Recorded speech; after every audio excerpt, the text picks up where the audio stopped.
कार्तिक ने अपने नए स्कूल में दाखिला लिया। नए स्कूल में सतीश, जो कार्तिक के बड़े पिताजी का बेटा था, अपनी कक्षा और स्कूल का सबसे अच्छा छात्र माना जाता था। सतीश गर्व से सबको बताता था कि कार्तिक उसका अपना भाई है। लेकिन यह बात कार्तिक के लिए एक नई चुनौती बन गई।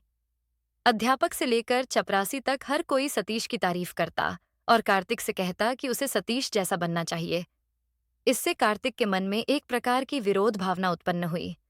हालांकि कार्तिक ने अपनी आत्मविश्वास नहीं खोई। उसने यह तय किया कि वह खुद को कमजोर छात्र साबित नहीं होने देगा और सतीश के बराबर पढ़ाई में अच्छा प्रदर्शन करके दिखाएगा।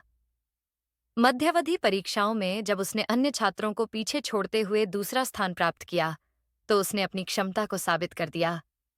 इससे स्कूल में अन्य छात्र भी उसकी ओर ध्यान देने लगे, लेकिन अपनी अलग पहचान साबित करने के लिए वह और अधिक मेहनत करने लगा। कार्तिक का परिवार आर्थिक रूप से सामान्य स्थिति में था, जिससे वह अतिरिक्त धन कमाने के बारे में भी सोचने लगा। 11वीं कक्षा की छुट्टियों के दौरान उसने अपने 5वीं कक्षा तक पढ़े पुराने स्कूल में अंशकालिक काम किया। वह वहां छात्रों को किताबें वितरित करने में मदद करता था।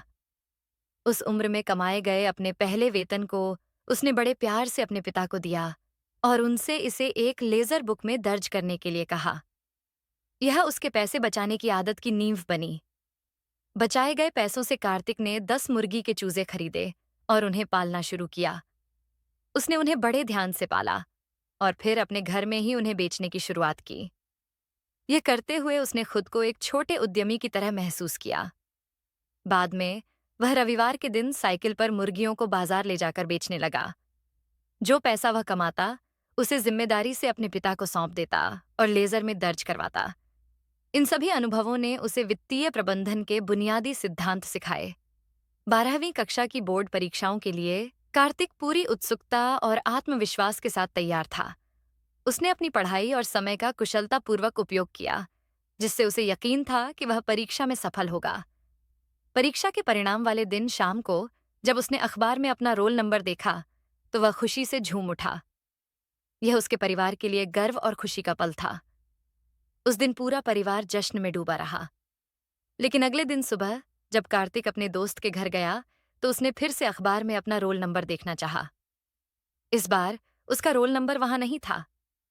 शुरुआत में उसने सोचा कि शायद उसने नंबर गलत देख लिया हो, लेकिन 3 बार जांचने के बाद भी उसका नंबर नहीं मिला। ये देखकर वह स्तब्ध रह गया। ये डर और उलझन कार्तिक की मानसिक स्थिति पर गहरा असर डाल गए। उसे ऐसा महसूस हुआ जैसे वह असफल हो गया हो। क्या गलती हो सकती है? ये सवाल उसे लगातार परेशान करता रहा। उसने अपनी असफलता को किसी के साथ साझा नहीं किया और चुपचाप उदास रहने लगा। दोस्तों ने उसे क्रिकेट खेलने के लिए बुलाया, लेकिन उसने उनके साथ जाने से मना कर दिया। उसने खुद को पूरी तरह से अलग कर लिया।